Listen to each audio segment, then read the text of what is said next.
Hello and welcome to episode 1 of the Java Talks. I'm your host, RJ Javangula, and today we're here with an amazing guy, Mr. Brock Trice. We're going to have applause going on in the background. Alright, so in the previous little short introduction, we talked about how society's so polarized, how everything is so split apart, how people just keep arguing about one another, and that's going to be the topic for today. So, first off, why do you think people are so divided? Well, first, I think you need to look at with why people are so divided. I think it's culturally there's a division where it's more of like, this is my culture, not your culture, and that's your culture, not my culture.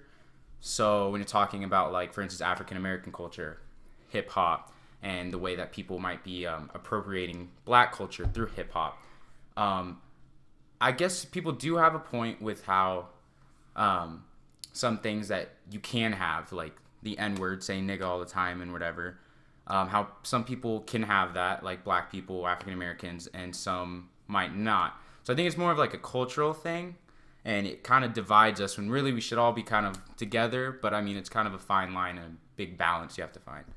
Well, let me throw it out here. So, do you think it's a bad thing if someone were to like take, let's go into hip hop. Let's say Drake somehow came out, and you know he does that Jamaican thing all the time, right? He did that in More Life. He did that in all those kind of like albums. Do you think that's a bad thing if he kind of throws that credit to them?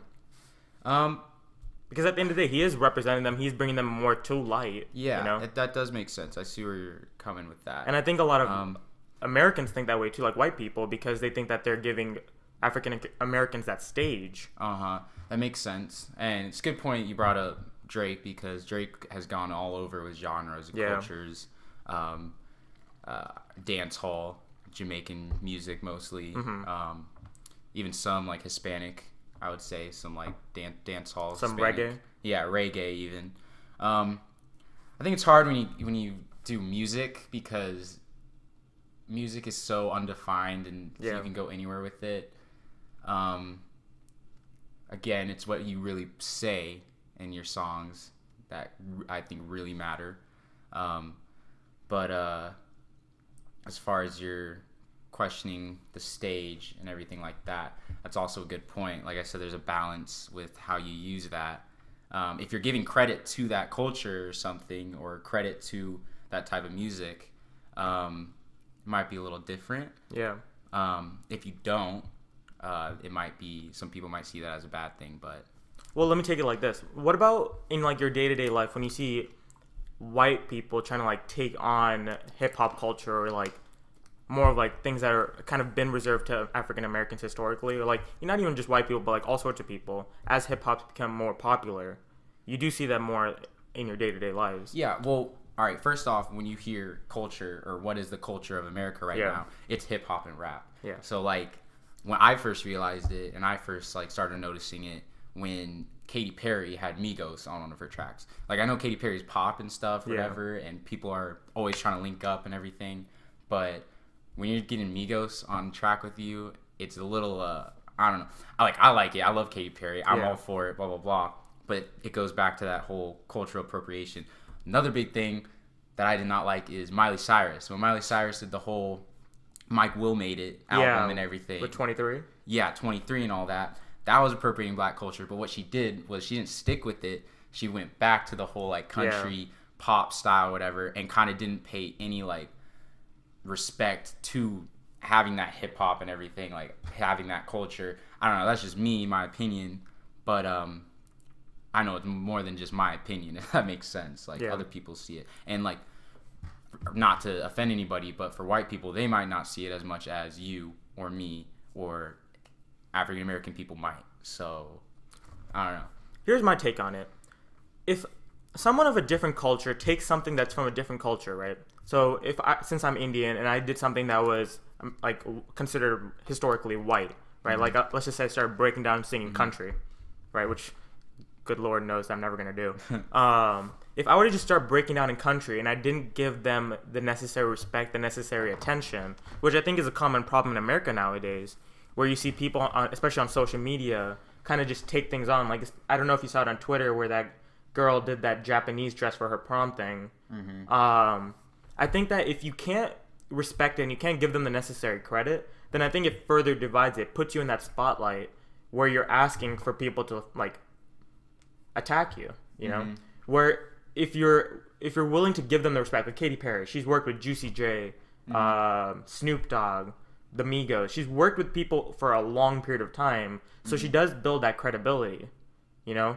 Like if I was a company and I started hiring people, if I hired an equal amount of people from different races and ethnicities, then I'm building credibility. See, that's a good thing too, is when you have a bunch of cultures and have a bunch of different mindsets and different backgrounds, you start creating things that are really cool. It goes back to like the whole, when we were in like preschool and whatever, making those like little cutout things of everybody's hands and different colored people and everything all comes together. It really does all come together. But as soon as it's almost like getting used or something, or like a relationship where you get used or some shit like that. Use it for the positives. You use it for the positives and then you dump it once you're done with it. Yeah. If that makes sense. I'm on to the next Miley thing. Cyrus. Yeah, Miley Cyrus is a great example. But, I mean, not saying I hate Miley Cyrus. Yeah. Like, I just didn't like how she did that. I wish she would have stayed an all-around artist where she can do the whole Mike Will Made It tracks and stuff and then go back to her Malibu song or whatever. Yeah. I love that song, by the way. Not gonna lie. But, that is a good album. But, taking it from another culture, using it, and then dumping it is when people get mad. And, if you look at somebody like Lil Pump right now, he's just running with it. Like, he's just running with the whole hip-hop thing.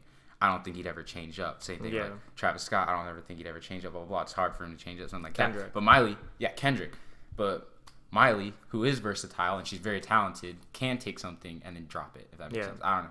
That's just how I see it, but...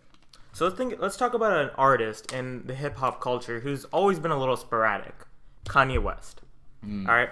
So Kanye West recently came out on that Charlemagne interview and then his TMZ breakdown where he ended up saying 400 years sounds like a choice, right? And he started supporting Donald Trump and talking about how he likes the idea of supporting him even if their interests don't always co-align.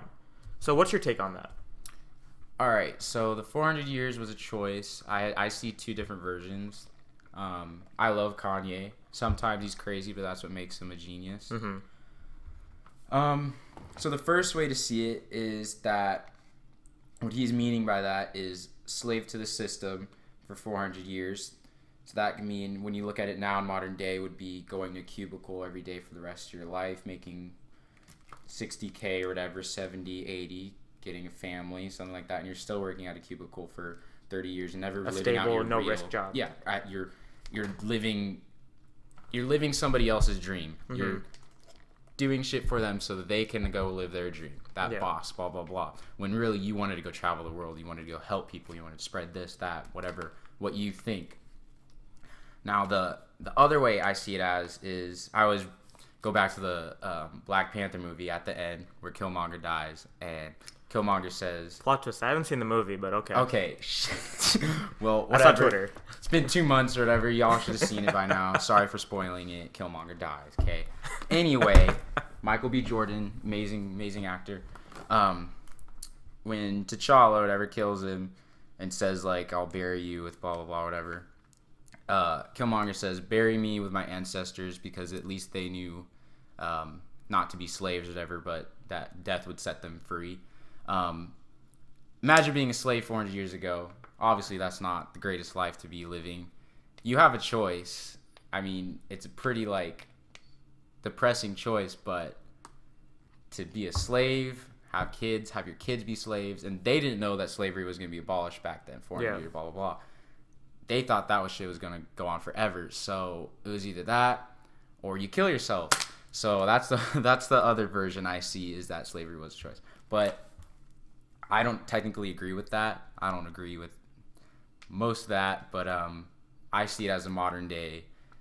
You either work for somebody and live their dream or help them live their dream, or you choose to quit, and you may struggle at first, but then you will eventually be able to get out of that slavery.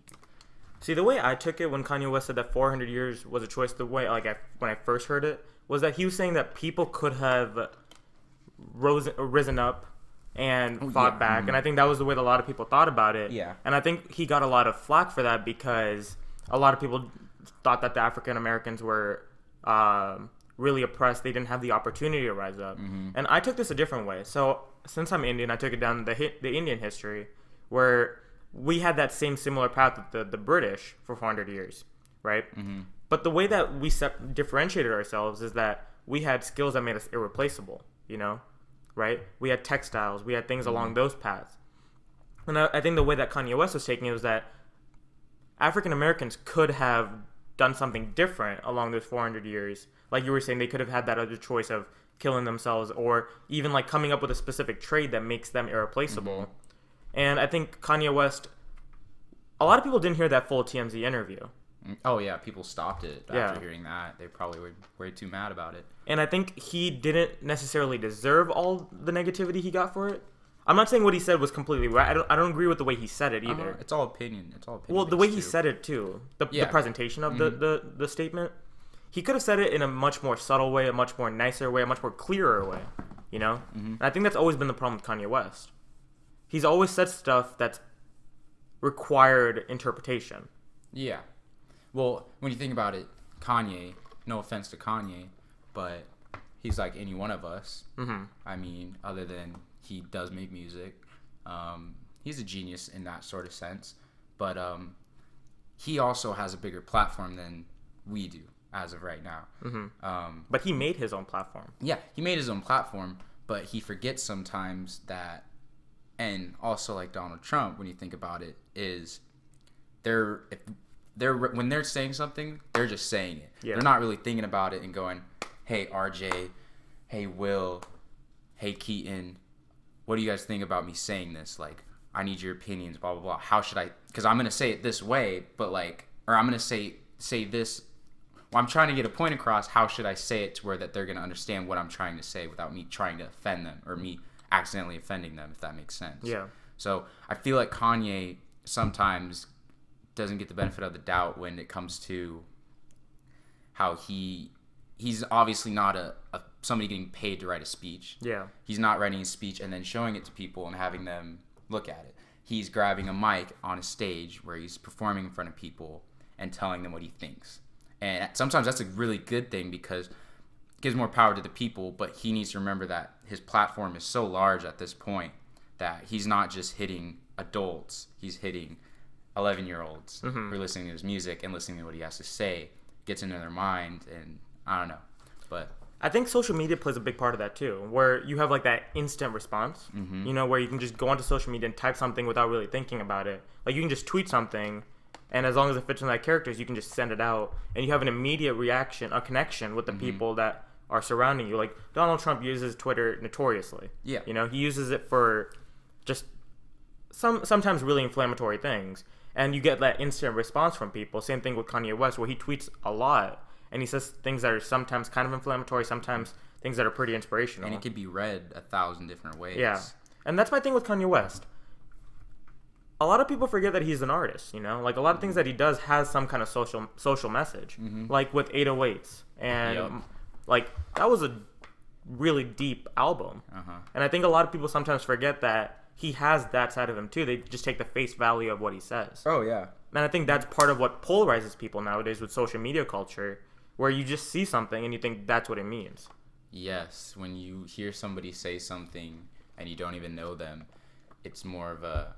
It goes so far past the whole don't judge a book by a cover, because no matter who you are, what you do, there's nothing stopping you from judging. You go out and you judge somebody. Like, you will judge the cashier that you just bought some soda from. You will go to a friend's house, meet somebody new. You will judge them in a split second. Yeah. It's in your brain. Like, there's nothing that can stop you. So when you see Kanye on TV or Donald Trump or Hillary Clinton or whatever, and you hear them say something and you don't go deeper into what they're saying and trying to research and figure out what they really meant and trying to see their point, you're automatically just going, I hate this, I hate this, I hate this. I hate that Kanye said 400 years was a choice.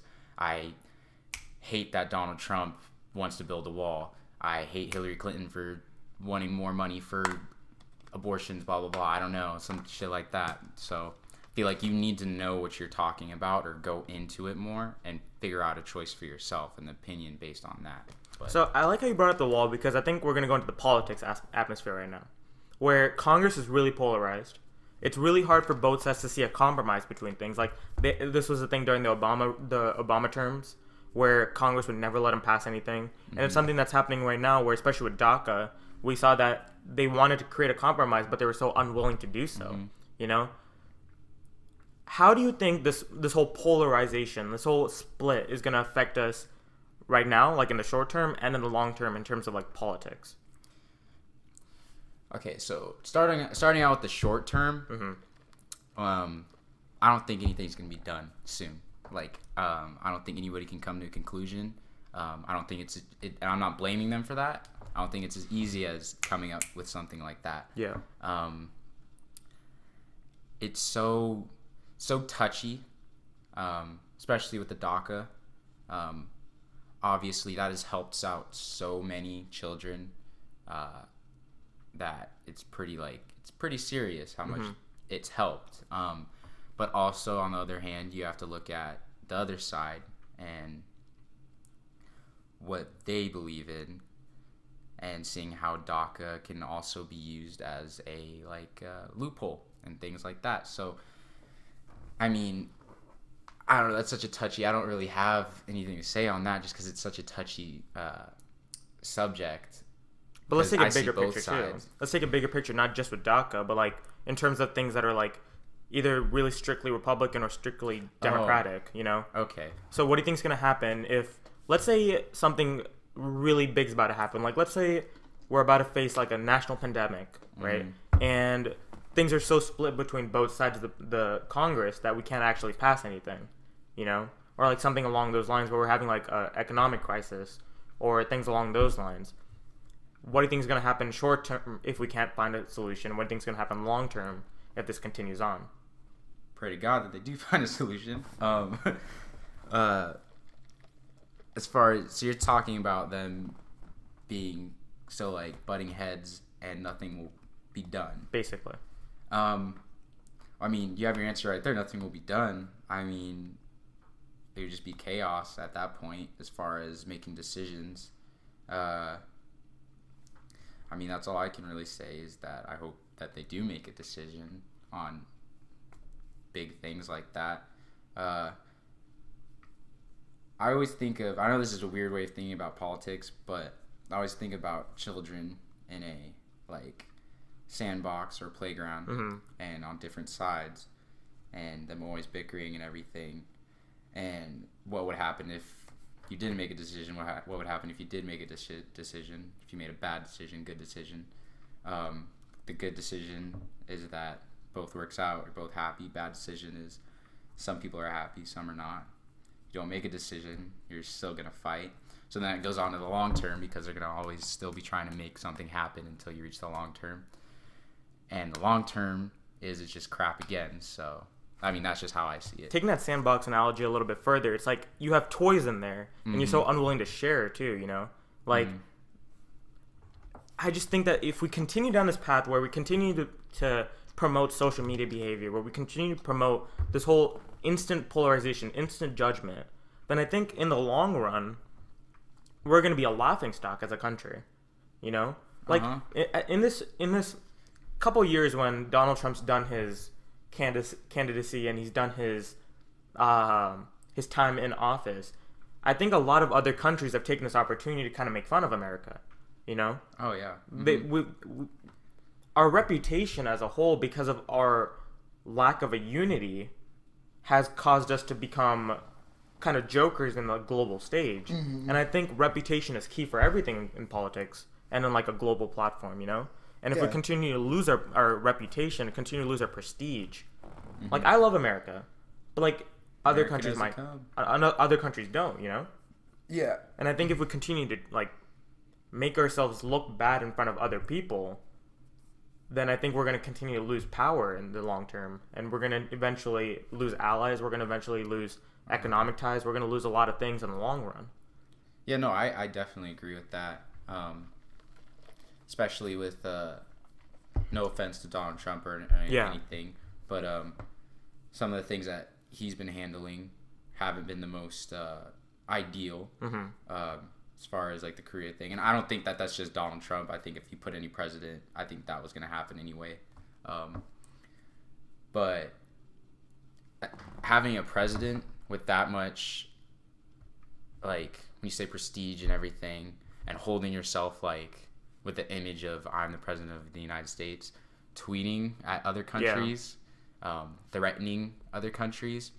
I mean, that's one thing to be in high school and to tweet at somebody, hey, meet me on the corner, I'm gonna beat your ass, and then go do it. But as a president, to go tweet something, that's a little bit more, that's different, because you got the codes, you can send bombs all you want. That's a little if you ask me. But also with the whole America having its image very like tarnished, and especially right now it's definitely being tarnished. When you go to a different country or something, they might call you names because you're American. Yeah, that might not be because they're racist. That might be because the companies that they work for, whatever, are American owned on this country, whatever, and they're getting paid 20 cents to make a shirt or something, or even less than that, when the shirt is really worth whatever here. They're not getting paid that. So I don't know, I feel like it goes whole round. Like, guys, try to be better Americans. I mean, go out, help your community. Other than that, go help another country. I don't know. Some of you have a lot of money. Donate it. If you can't do that and you want to go do time and actually go to Mexico. I don't care. Go to Africa, something like that. Go help people, okay? Time to do that instead of sit and look at something that's happening on the news in Africa or, I don't know, Russia. I don't know, wherever, and be like, dang, that really sucks. We should do something. Stop talking about it. Go do it, if that makes sense. I like how you brought that up, because the Java Talks will have community service projects coming up in the next 2 weeks, so stay tuned for that. All right, now we're about to split off a little bit and go something that's a little touchy, something that's been heating up for a couple months now, the Me Too movement. Okay, so the Me Too movement... I have a lot to say about it. I want to preface, before we even get into this, I completely support the Me Too movement. I completely do think that women have every right to do everything that they're doing right now. They have every right to have the same equality and everything. However, the Me Too movement has been pushing away a lot of males who try to support the movement. An example of this is Ben Affleck, when he came out and said he supported the Me Too movement. I think it was around the time for the Oscars, but he had a past incident and they instantly demonized him, and that took away his support, that took away his future support, you know, because he's afraid of like that pushback. What's your take on this? All right, so obviously I support the Me Too movement as well. I was raised by a single mom, so I've learned to respect women 100%. But so I think it's very touchy with the Me Too movement. Not saying, like, when I say this, I mean this like with the kindness of my heart and everything. I do not mean to demonize women in any fact, but I think it is very easy, and this goes for actually women and males. I think it's very easy for people to just go, he did that to me, give me money, or me too, basically, blah blah blah. Obviously, if it's something did happen, like, you should definitely be able to come up and tell somebody and pursue that person for money, whatever, blah blah blah, like what they did to you. As far as like the Ben Affleck thing, I saw that, and obviously he has a past with women and, you know, assaulting, blah blah blah, whatever he did. But if he did his time or whatever, like if he came out and apologized for it, figured all that out, and now he wants to support that movement, that's fine by me. That's the same thing as if, like, I don't know, another actor, if he had something that in the past and came out and apologized for it, and then, you know, trying to support it, like James Franco. Yeah, exactly. Like, everybody makes mistakes. Obviously, some people might view those mistakes as unforgivable or something, but even if you view them as unforgivable, does not mean that they can't. Don't stop a person from repenting their sins, is like my whole thing. Don't stop a person from trying to help a movement, you know. And I think you see this in like prison things too. Like, we're so quick to put people to punish them, right? And to like not give them an opportunity for redemption, for rehabilitation. Yeah.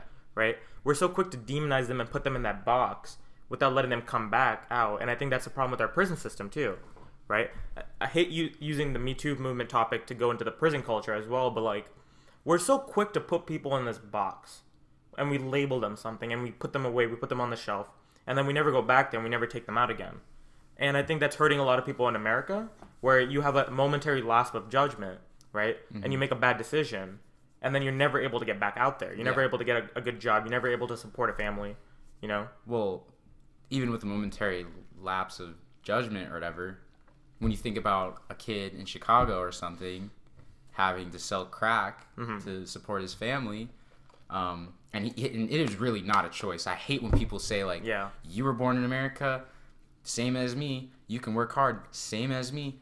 No, when you're in the slums or whatever, and you have to join a gang for like protection, because if you walk around with a new pair of shoes, and not even saying they're Jordans or anything, you walk around with a new pair of shoes and there's people coming up jumping you or whatever, you need protection. So now you're in a gang. Now that gang wants you to help them out selling coke or whatever. Besides that, you're going, okay, I might as well, because my family needs money to pay for food, for water, for everything living. But people saying that, and I can't explain it now. People saying that, or putting a label and just like saying like you have the same chances, so there's no point in I can't forget RJ, dang it. What was it? Redemption, rehabilitation. Yeah, rehabilitation or whatever. Putting them in a box, not really giving them the chance to do that, because they didn't really get that chance. They didn't get that chance to go to a college, blah, blah, blah, because they were dropping out of high school, doing that to feed their family. But now they're in jail. Now they don't have a second chance at life because they got 30 years. Like, that's kind of crazy to me. And back to the whole, like, Me Too thing or whatever. If you're able to give somebody another chance, you should. And especially if they're going to come out after and help, like, the movement that you're part of, you shouldn't be saying F off, like, you shouldn't be part of this. I mean, it's one thing to kill a person and then come out and be, I love life, blah, blah, blah. We shouldn't kill people. But it's another thing if you go do something that you're very sorry for, blah, blah, blah, and then try to go help that movement. You're giving money, blah, blah, blah. So, like, I don't know. I don't think people should be bashing on Ben Affleck. And I don't think the prison system is very good what it is. Obviously, they're doing the whole prison reform and everything. Are they doing the prison reform movement, though? They're trying to, but they're not. Trying to, but I can't be like, I'm all for it, blah, blah, blah. I know what we need to do, because obviously I don't know what we need to do. Yeah. I have my opinions and stuff, but like how people were making fun of how they sent Kim Kardashian to go talk to President Trump, and there's like that little picture of her putting her ass on the table and he's looking at it, and it says like prison reform on her ass, like, yeah, we're gonna have Donald Trump pay attention to it, blah, blah, blah. Like, they shouldn't be sending Kim Kardashian.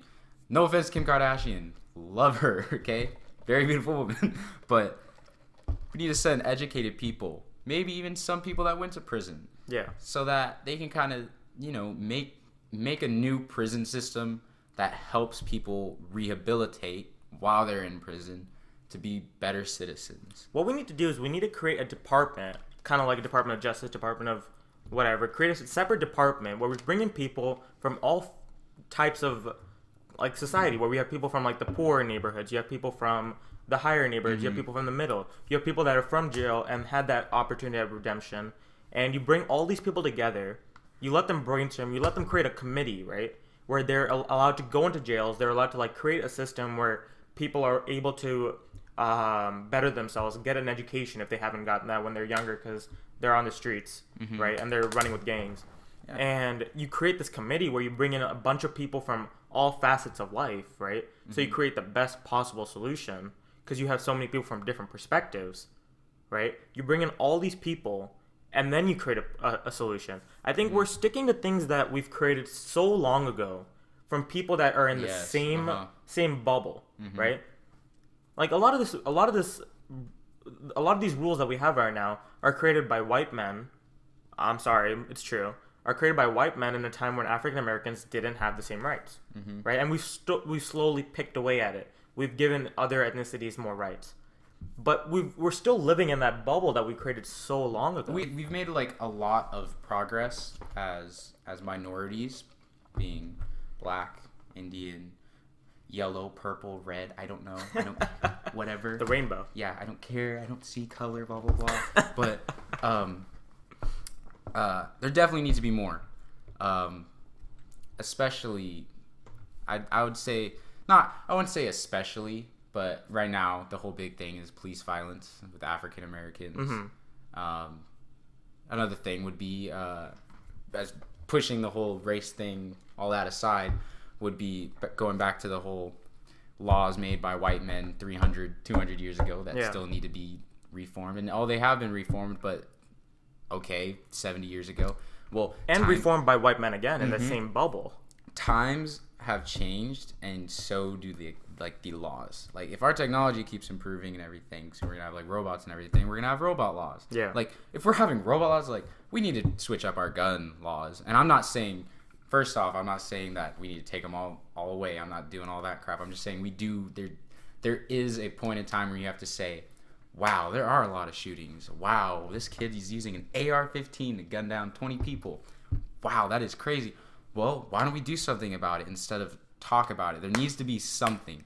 And I know you have to sit down and talk about it first, but how long is it going to take to talk about it until we do something about it? Not saying we take all our guns away, blah, blah, blah.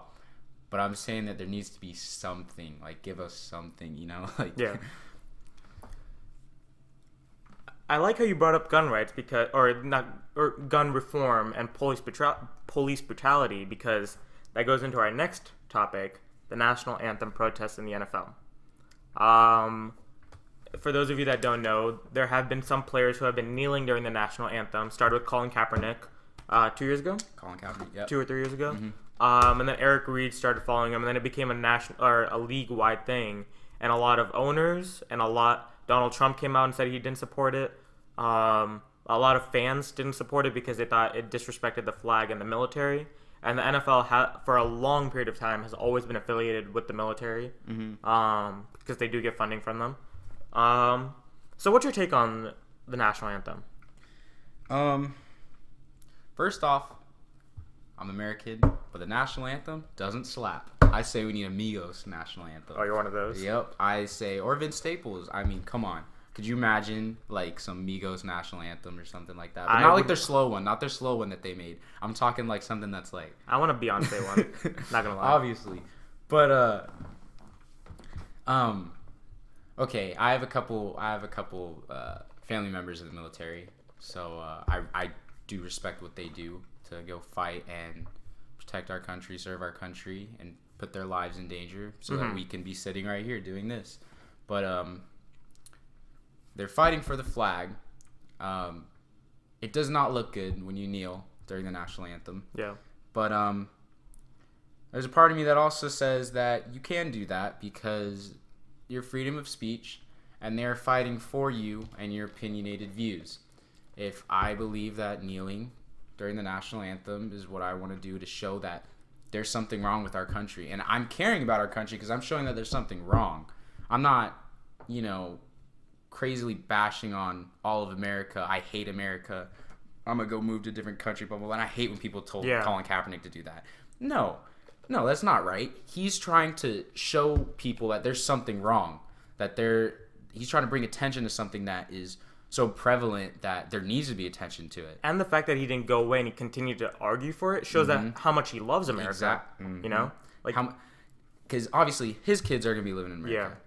His great-grandchildren are. Okay, mine are, blah, blah, blah. And for African Americans to have that police brutality, and I know some people say that doesn't happen or whatever, blah, blah, blah. It's really time to open up your eyes, because, like, even me, like, 2 years ago, I went to Circle K, and there's a police officer in there, and my dad's a police officer in Chicago, so I respect what they do,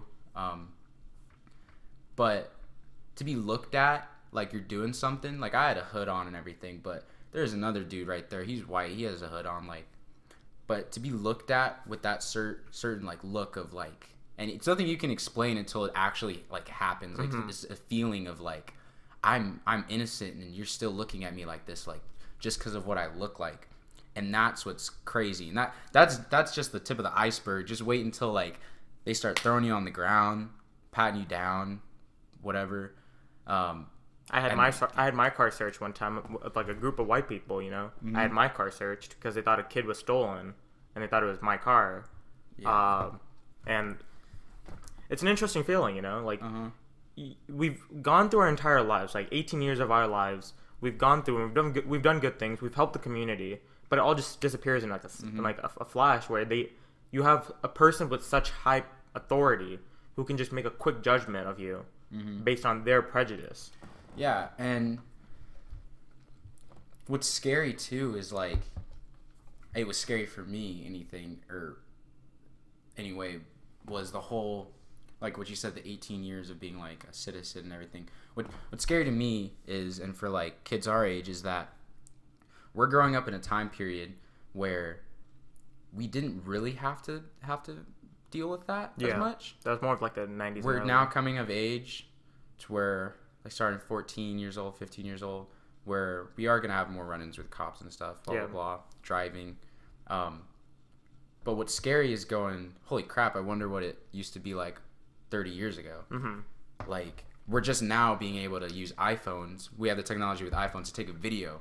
And, like, by my rights, I'm allowed to take a video when a cop wants to arrest me or is questioning me. I can ask for another cop to come, but back in the day, we didn't have iPhones or cameras just quickly out of our pockets to do that, because to me that's the best line of defense I have, because if I get something I'm recording or whatever and say I die, they can go through my phone and see that video. And that really helped out the Milwaukee player, I forget the name, the Milwaukee rookie for the NBA who got tased for talking back to a cop. And there was no sign of aggression, but they released the body cam footage and it showed that he did nothing wrong. You know, like the video evidence that you can get can really differentiate between whether you're innocent or whether the cop's innocent. Please, if you ever feel uncomfortable with a cop, I'm not bashing on cops at all, but cops will even agree with you. There are some cops that cops don't even like, that cops think are bad cops.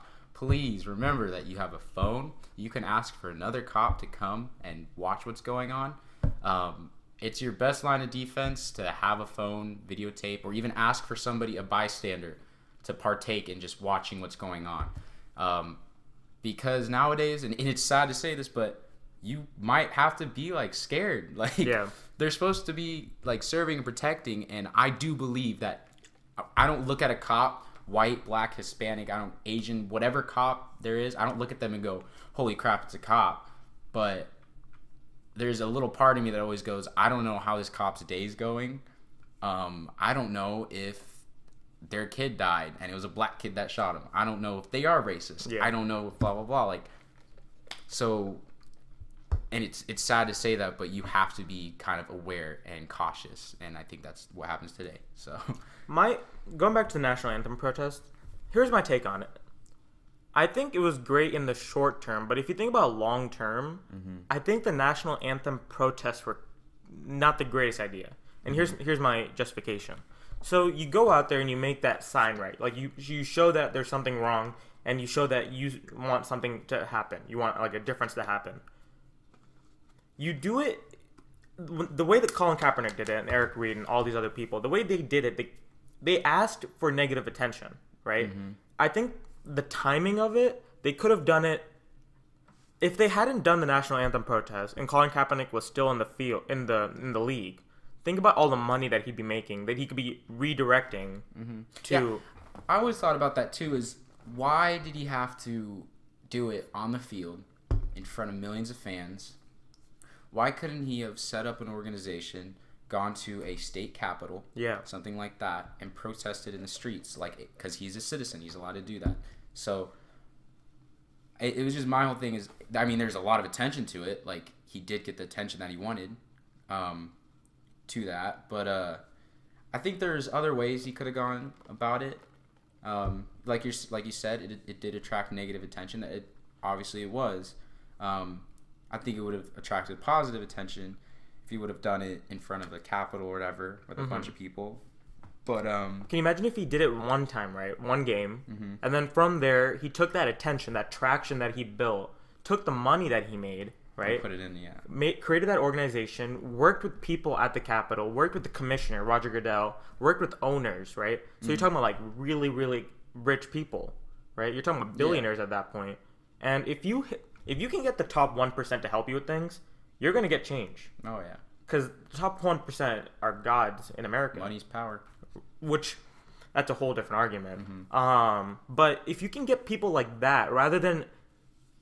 I love Colin Kaepernick. Sorry, I was thinking Colin Cowherd. Colin Kaepernick. I love him, okay? I think he had such a great opportunity to win a Super Bowl, and I love him as a player, and I love him as a person. But I do think he was somewhat stubborn. He should have realized that what he was doing was going to get bad attention if he continued to do it. He lost his platform now, because how often do you hear about Colin Kaepernick now? Not much. Not as much as it did. When he was in the league. Yeah. He lost his platform because he was stubborn and he didn't work with the right people. Well, how do you feel about the new thing where they fine? Okay, so I think... Because I don't know how much the fine is, but as a football player making that I'm much assuming money, like 10 or 20,000. Oh, that's bullcrap because I would still do it if I was them and I had that idea. But think about all they don't have if I'm making $3 or $4 million a year, but they don't have guaranteed contracts. Oh, okay then, never mind. Because they can always get cut and they can always get released, and there's no guarantee that they can have a job. I don't know how true this is, but their average contract is like 3 years, and then you can get released at any time with no guaranteed money. But if I'm Marshawn Lynch, they're not gonna release me. If I'm Antonio Brown, they're not gonna release me. I can do whatever the hell I want. Which is why there's this writer who was talking about getting like the 25% of star players to go out and do the protests because they can afford it and they're not going to get cut. And then Antonio Brown or Le'Veon Bell, I don't know which one, posted something on Instagram where he was kneeling and he said, fine me or something, right? Like, if you can get like the bigger things, but here's my thing. I still don't think that the National Anthem protests were the greatest idea. I do think the owners made a bad decision of making a fine out of it because you're showing to your players that you don't support them, right? Yep. Because you're saying you support the customer, which it's a hit or miss thing, and you're taking away one of their rights. You're taking away their freedom of speech, which is always a messy area. You know. So if the players decide to take this to court, well, there was never no law about getting on a knee and kneeling during the national anthem. And you're allowed to burn the flag. I'm pretty sure. Which so if are you? I don't know. There was a court case on this. I'm sorry. But like you're allowed to do all these things where the kneeling during the protest is not prohibited. You know, but as the NFL is a company and they do have the ultimate say in it, as good or as bad as that is. I just think that... Well, what happens when they find new ways? What happens when they don't kneel, when they lay down? Is that also fine? Well, here's another thing. Here's another part of that like fine thing where if you don't want to stand during the anthem, you can stay in the locker. Now imagine if a lot of people are staying in the locker. You're still sending a message. That's true. You know? And if you stay in the locker, you don't get fined. Does this go with everything, though? Because what if... The law is really specific. Like you have to. Let's say this is really far-fetched, but let's say there's a player that's a racist. Okay. And he, I don't know, puts something on that says like I'm racist. I don't know, something that's very like hate derivative. You know, like a KKK thing. Yeah, like KKK thing. I don't want to use that, but something. I mean, I'm just throwing an example. Jews. I hate Asians. I hate blacks. Something like that. Are they gonna fine for that too? Is there something like that? That could be considered hate speech. That'd be hate speech then. So that's just like a general, like crime. So it's like the Black Lives Matter. What if there's like a White Lives Matter? You know, like a thing, or because you know we're trying to bring attention to police brutality, so we're gonna kneel during the national anthem. What if there's somebody else that lays down because they believe this? And it goes as far as not even with race and police brutality and all this other stuff. What if it's something entirely different? Abortions. I don't know. Yeah. Like, what if I want to kneel for abortions? What if I want to lay down because of abortions? What if I want to do a friggin' handstand on the field because of abortions or something? See, like, the NFL made such a difficult law because there's so many ways you can go around That's it. what I'm saying is like... That's my problem with the NFL. They've had a And history. who's to say I'm kneeling because of that? I think you just can't kneel. You just can't kneel? I think that's it. Okay. I thought it was kneeling because of that or something. No, they've been really careful to like not make it about police brutality. Okay, yeah, they're smart. Because they never addressed it like that, you know? They're smart. Right? Because the minute you make it about police brutality... NFL, you won. The moment you make it about police brutality, then you take it away from the flag and the military and all of that, and then you make the players seem right. Yeah. So they've never made the players seem right. Yeah. So I Got love... some smart lawyers in there doing great stuff. Good job. I love football, but at the end of the day, the NFL is such a tyranny, you know? Like, well, those players are allowed to use that platform. Like, it's the same thing with Kanye or whatever. Like, they're allowed to, but I think they should have done it once and then used the money that they have to do more. yeah. Because now I Colin get that. Kaepernick doesn't have his platform. Now Eric Reid doesn't have a job, and he's not as rich as Colin Kaepernick, you know? It And takes a platform. Because Colin Kaepernick does have a platform. but just not as loud as There's one. people supporting him and stuff, but yes, you're right. You took away that whole NFL platform from him, and that's a big platform for him. But yeah, good job NFL. Because there was this one player that created like this nonprofit, and he worked with owners, and he went to the Capitol. I think it was in New Jersey, and he like actually tried to create change there, right? Like he doesn't have he's not as loud, but he probably did more positive things than Colin Kaepernick did, because he went in a more discreet but more effective fashion. And I think that's the problem with a lot of things. Like earlier in the podcast, I said something about how I don't like how Kanye West delivered his thing about 400 years being a choice, right? If he went in a more subtle way, then I think a lot of more people would agree with him if they like actually sat down and like listened to the interview. It also builds a history too. Yeah. When you're constantly saying things that are like sporadic, people that don't like you just easily don't like you. Like if you were to say something, I'm a big fan of Arsenal Football Club. If you're about to say they suck, Chelsea. they suck, and I'm kind of your friend or whatever. I'm not gonna be your friend that much anymore. You know what I mean? You create that irritation. And then the one thing that you might say that's good, I don't even want to listen to it. Yeah. If you might say, well, Arsenal's not that bad, they need a better coach or something, blah, blah, blah. That's a whole nother topic, first off. That's a whole nother topic. But I'm not going to listen to the one good thing that you have because it's like the whole boy who cried wolf or whatever. And Kanye, that's a good thing of looking at Kanye West because he said a lot of like inflammatory things. And then he said something about loving everyone, you know? Like he put that one thing out there where like everyone was so annoyed with everything else he said that they didn't take the good part and that of it. one good part might have changed your whole mentality. Like your whole mentality. Because it explains everything else that he said, you know? Yeah. So it's just a lot of gray area. And I think that does go nicely into the next part. How can we get people to come together? There's a lot of ways and a lot of things you could do. Personally, like or individually, like a lot of things you can do. Like first off, you should stop hating on everything.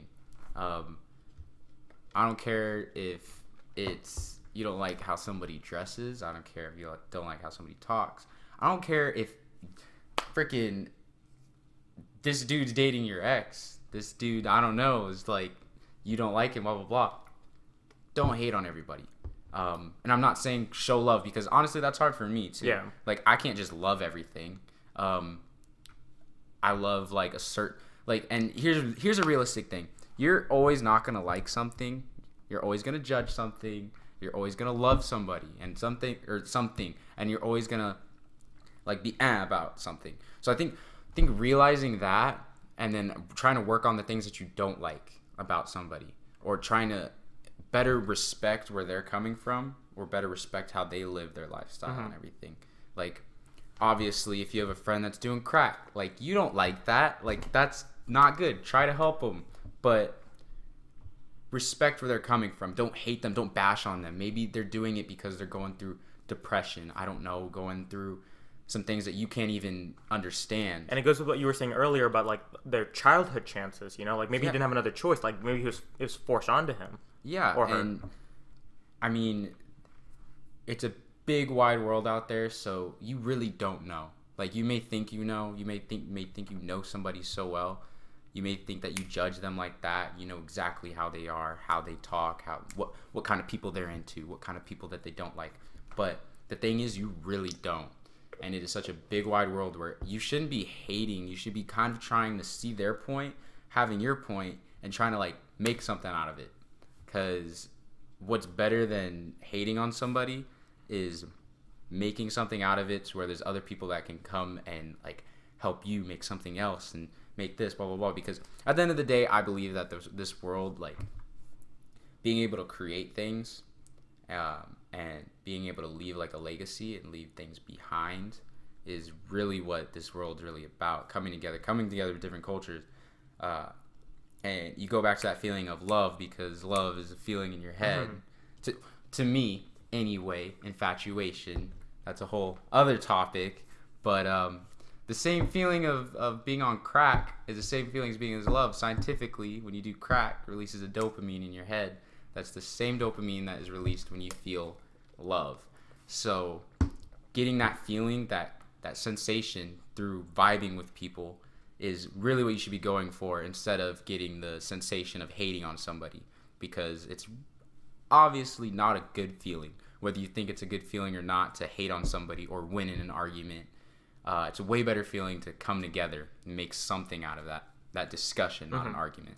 So, and I just want to point out one thing before we wrap up. The whole thing that you can't love everything, that you won't love everything, I think that's what you really need to focus on, because the more, if you say you love everything, then you're really undervaluing what love is, you know? Yeah. Like, you might like a lot of things, you might have an affiliation towards a lot of things, but you don't love everything. You can't love everything. It just takes away from what love is, you know? So, like, focus on that. Focus on knowing that you won't love everything, but that you can still be positive towards it, and that you can still make a good influence towards it. I think that is what you should always strive out for. All right, guys. That was a great episode with the Brock Trice himself. Stay tuned for more episodes. I'm your host, RJ Javangula. Peace out.